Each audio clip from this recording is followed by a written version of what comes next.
Welcome to Finding Medina, Episode 2, The Casas Revolt. I'm Brandon Seal. On September 16th, 1810, el 16 de septiembre, Father Miguel Hidalgo y Costillas, a parish priest in the small town of Dolores, Guanajuato, unleashed a cry of protest over centuries of Spanish exploitation of New Spain. His grito set off a revolt that swept across Mexico more rapidly than anyone could have predicted, including probably Father Hidalgo himself. 5 days after the grito, Hidalgo and his growing band of followers captured the nearby town of Celaya. 7 days later, they defeated the small Spanish garrison of Guanajuato and killed the Spanish governor there. A month later, they took modern-day Morelos, and by November 1st, they were at the gates of Mexico City. Father Hidalgo, like Napoleon in the previous episode, quickly recognized that San Antonio was fertile ground for an independence movement and a critical supply station to a sympathetic United States. As such, he endorsed the plan of a retired San Antonio militia captain named Juan Bautista de las Casas to capture the town, raise the banner of revolt there, and use it to supply the heartland of Mexico in the battles to come. De las Casas was encouraged in his plan by San Antonio's civic leaders, who had grown concerned over Governor Manuel Salcedo's stated intention to send San Antonio's military units south to help put down Hidalgo's revolt.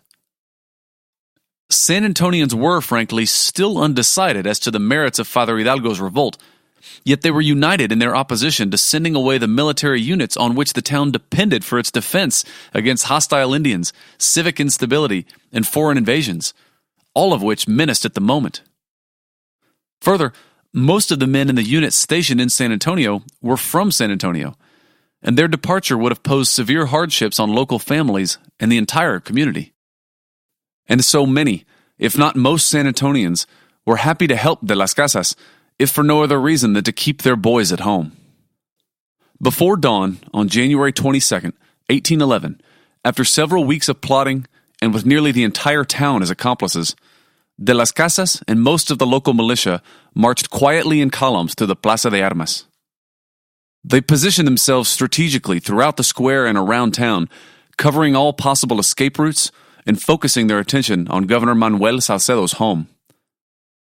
When the governor emerged that morning to go about his daily duties, he found himself surrounded.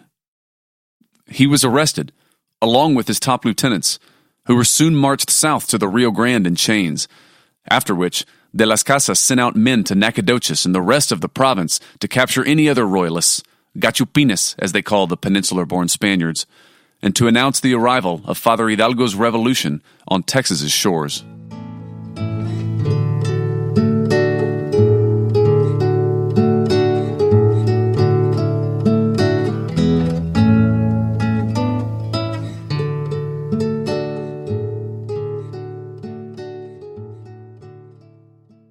When I first sat down to read Royalist General Joaquín de Arredondo's post-action report of the Battle of Medina, I was pretty sure I was going to solve the mystery of this 200-year-old battlefield right then and there. I just had a feeling that some great epiphany would strike me, or that I'd be able to make some ingenious deduction that would lead me to the spot that had eluded other searchers for 2 centuries now. In retrospect, it's easy to see the arrogance contained in that way of thinking, but you don't undertake this kind of project unless you have a little bit of that kind of delusional ambition driving you. Similarly, our delusional and ambitious Battle of Medina research team had decided to divide and conquer the subject matter. Crystal, Rob, and Zach charged themselves with reviewing all the scholarship of the battle and all the archaeological surveys in the area, playing, of course, to their own professional expertise. I, in turn, was tasked with surveying all of the primary accounts to see what conclusions I might independently come to with respect to the location of the Medina battlefield, while avoiding secondary sources for as long as possible. And the principal and most primary account of the Battle of Medina is the post-action report of Royalist General Joaquín de Arredondo, which I just mentioned. My first encounter with Arredondo's account was through a 1908 English translation, which we'll post a link to on the episode webpage on the Rivard Report. I was unsatisfied with reading Arredondo's account in translation, however, and so I dispatched a friend in Mexico City, actually the publisher of my Spanish-language novel, El Inmortal Vaquero Quigley, for anyone who's interested. I sent him to the Archivo General de la Nación to get a copy of the original. And boy, am I glad I did. Although the 1908 English translation of Arredondo's account is good, it goes to great lengths to smooth out Arredondo's prose and to calm his raging pen. By contrast, Arredondo's personality comes through unfiltered in the original Spanish, which I had another friend transcribe and post as well to our Rivard Report episode page. Arredondo's account is equal parts bureaucratic detail and self-promotion, both of which Arredondo supplies with the self-certainty of an internet troll and with just as much disregard for punctuation. On those rare occasions when he does punctuate his stream of thought, he seems to prefer semicolons to periods, perhaps an expression of his energy or maybe of the adrenaline rush following the battle. Podcasts aren't the best format for extended readings of rambling 19th century Spanish military reports, so I'll just summarize the highlights for you here. On July 26, 1813, Arredondo, with maybe 1,000 or so men, departed from Laredo. This is a more important detail than you may initially think, because there weren't that many roads in Texas at this time, and knowing that he was on the Laredo Road gives us a pretty good linear trajectory to follow. Around August 1st, he was in the vicinity of modern-day Choke Canyon, where he was joined by the Royalist troops under Colonel Ignacio Elizondo, whose name you should take note of, as we'll see plenty more of him. This brought the total Royalist command to 1,830 men. To be precise, 1,195 cavalry and 635 infantry. For the next 2 weeks, the Royalists continued north, enduring the savage August sun and the merciless South Texas plains. Some were down to rags by the time they approached San Antonio, though in Arredondo's words, quote, "I saw in them the most urgent desire to confront as soon as possible the evil rabble and all their arrogance. My troops did not have to wait long, most excellent sir," he's addressing the viceroy, "to see their wishes come true," end quote. On August 17th, 1813, the day before the battle, Arredondo, quote, "made camp a league and a half this side of a place called Rancherias," end quote. Now pay attention to this part. Quote, "On the 18th of August, I directed my march toward the Medina River, changing the course I was on to cross the river at a different point than the direct road, owing to the fact that there was a canyon on the direct road which would have offered substantial benefit to the enemy if he were to try to set an ambush there in the thick woods that covered it," end quote. So fearing an ambush in the thick Encinal de Medina on the road ahead, Arredondo sent forth a 180-man skirmishing party under Colonel Ignacio Elizondo to probe. Sure enough, the Republicans had set an ambush on the road, and Elizondo, with his 180 men, would have stumbled right into it had not the Republicans prematurely given away their position by firing on one of Elizondo's outriders. Elizondo was an impulsive man, as we'll see several times later in this series. Knowing this and wanting to restrain him, Arredondo had made it abundantly clear to him that he was not, under any circumstances, to engage at length with the Republican enemy. Arredondo actually repeated this twice in his battle report and attached one of his aides-de-camp to Elizondo to make sure he didn't forget this order. Instead, Arredondo ordered Elizondo to, quote, "maintain contact with the enemy as he retreated toward me, notifying me as soon as possible so that I might make the appropriate disposition of my troops. I let Elizondo know the route that I had chosen to cross the Medina River and the path I was on so that he might follow it in his retreat in order to join up with me," end quote. Arredondo was using Elizondo as bait, and it worked. As soon as the Republicans fired on Elizondo's outrider, they realized that they had given up their ambush position and launched a full-on attack on Elizondo's unit. Hearing the sounds of battle, Arredondo sent forth another 150 men under San Antonian Juan Manuel Zambrano, who we met in the previous episode as the town's most vocal royalist. When the Republicans saw Zambrano's men join Elizondo's, they thought it was the entire royalist force. And to their pleasant surprise, they clearly outnumbered this force. Quote, "The taste of victory made them bold," end quote. Overwhelmed now by the 1,400 Republicans rapidly encircling them, Elizondo and Zambrano began to pull back. They retreated in good order, however, sticking to the path that Arredondo had told them to follow. Elizondo and Zambrano reached the safety of Arredondo's main body not a moment too soon, and now it was the pursuing Republicans' turn to be surprised. Quoting Arredondo again, quote, "They encountered the full brunt of my army, drawn up in battle formation, with the artillery positioned on the flanks. Only the infinitude of oak trees on the field of battle gave them cover to reform their lines, which they did, yet they continued advancing with too much ardor, ultimately coming to within pistol range. The enemy continued to respond in turn, however, approaching to within 40 paces of our lines with their artillery. For more than 2 hours, this gruesome action ensued, without either knowing the outcome." End quote. I'm going to leave you with that cliffhanger for now, so we can review the geographic clues that Arredondo has given us as to the battlefield location. First, he indicates pretty clearly that he started the morning of the battle on the road from Laredo approaching San Antonio. Second, he states that on the 17th of August, 1813, the night before the battle, quote, "I camped with my army a league and a half north of Rancherias," end quote.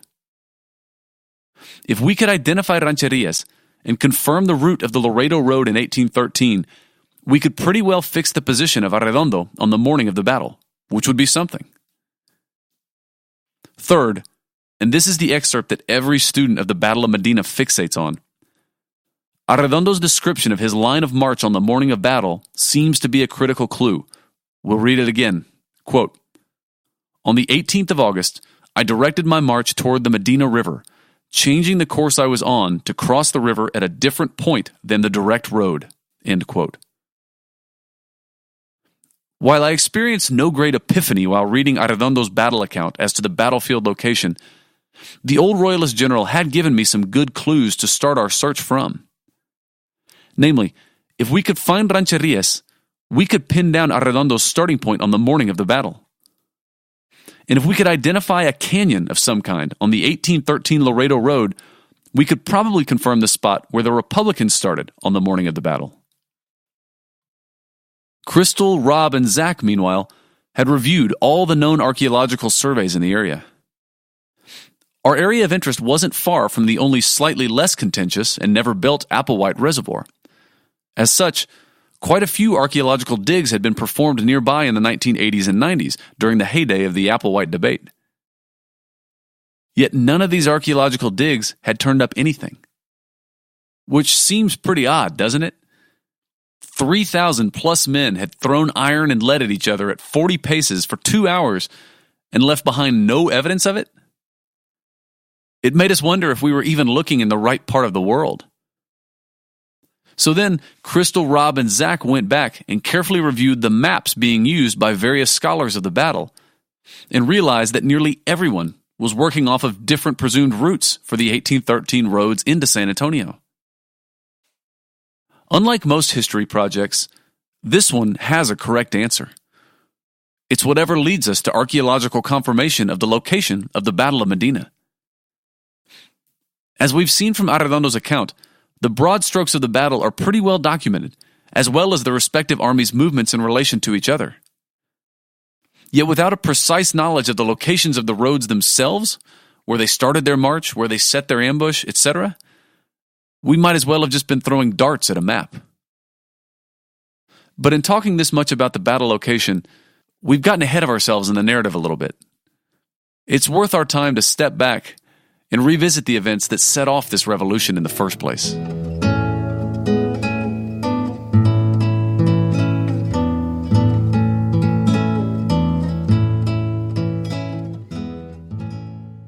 In retelling the story of the Casas Revolt, nearly 40 years after the fact, José Antonio Navarro said that de las Casas only, quote, accepted the command ordered him by the citizens and military garrison of San Antonio because he believed the time had come to do battle against the natural enemies of this country. And above all, because he was one of those men who, because of excessive courtesy, was unable to refuse a favor or to withstand opportunity. End quote. Navarro followed up this sympathetic, if unflattering description by adding that de las Casas was a man of only mediocre talents, and that he soon, quote, found himself among people who had no knowledge of warfare, no political initiative, and with no better guide than a blind lust for vengeance, end quote. Following the spirit of the times, de las Casas quickly declared his revolution to be against European rule and ordered the arrest of all pure-blooded Spaniards in Texas and the confiscation of their property. San Antonio wasn't actually home to that many pure-blooded Spaniards, but many people saw in this decree a chance to settle old scores. De las Casas evidently did little to filter the accusations that soon flooded in, and he began to seize the property of the many alleged Spaniards in his midst, eventually casting the net so wide as to threaten the families and associates of many of his original supporters, including the venerable Delgado family, who will become the tragic center of so much attention in this series. Remember the Delgado name, please. Unfortunately for de las Casas, the opening days of the so-called Casas Revolt in San Antonio coincided with the arrival of news of atrocities perpetrated by Hidalgo's forces down in central Mexico. This left San Antonians acutely uneasy. It also dawned on many locals that Governor Salcedo was not without friends in high places, like specifically an uncle who was the comandante of all of the northeastern provinces of New Spain and in charge of a lot of regular Spanish soldiers. San Antonians began to second-guess what they had done. On March 2nd, 1811, just 5 weeks or so after the so-called Casas Revolt had begun, 10 of San Antonio's leading men met in secret at Juan Manuel Zambrano's ranch. The group included not only the hardline Royalist Zambrano brothers, but also disillusioned Republicans like the Delgados, Arrochas, Ruiz, Navarros, as well as the commander of the local militia, Erasmo Seguin. The next morning, March 3rd, 1811, in coordination with the other conspirators, Seguin and his men mutinied against de las Casas. Republicans and Royalists had come together to install de las Casas, and they would come together again now to depose him. When the mutineers surrounded de las Casas, he called them out, quote, "Are you the same individuals who placed me in this office, and now you add infamy to treason by capturing me and delivering me to the gallows?" End quote. Juan Manuel Zambrano, soon to be president of the counter-revolutionary junta that would replace him, might have answered him yes. Then again, he might not have needed to say anything at all. It was now Captain de las Casas' turn to march south in chains. The uprising had not gone much better for Father Hidalgo. After marching his army to within striking distance of Mexico City, he lost his nerve and pulled back. The momentum swung wildly back in favor of the Royalists, who regrouped and began taking back the towns lost in the initial fervor of Father Hidalgo's revolt, with just as much violence and bloodshed. Pretty soon, it was Father Hidalgo who was on the run, fleeing north toward Coahuila as his revolutionary army disintegrated beneath him. Only Hidalgo's closest advisors, including perhaps an aged San Antonio colonel named Antonio Delgado, knew his true destination. Hidalgo was headed somewhere where he might extend the Royalist supply lines and shorten his own. Somewhere hostile to Spaniards, both geographically and politically. And somewhere where the flame of revolt still burned bright. Or so he thought. Father Hidalgo was headed to San Antonio. What he didn't know was that his path took him directly past the ranch where former Texas Governor Manuel Salcedo was being held prisoner, and, more importantly, where Governor Salcedo's jailer was having serious doubts about his commitment to the cause of Mexican independence. That jailer was Colonel Ignacio Elizondo, whom you might recall from General Arredondo's battle report, and whom you might also recall, I told you, was a bit impulsive. Elizondo had been among the first Spanish regular army officers to actually declare in favor of Father Hidalgo's revolt. But the revolution either couldn't quite figure out what to do with him, or didn't quite trust him, and he was relegated to the rather unimpressive role of simply serving as Governor Salcedo's jailer. Colonel Elizondo, however, soon began to believe that being a prison guard was beneath his dignity, and that the revolution didn't really know how to value his talents. Coincidentally, right around the time that Father Hidalgo's movement stalled out, Colonel Elizondo saw the total error of his ways and came back to the Royalist fold. He released Governor Salcedo and began to conspire with him and other Royalist sympathizers to ambush the retreating Hidalgo. On the next Finding Medina.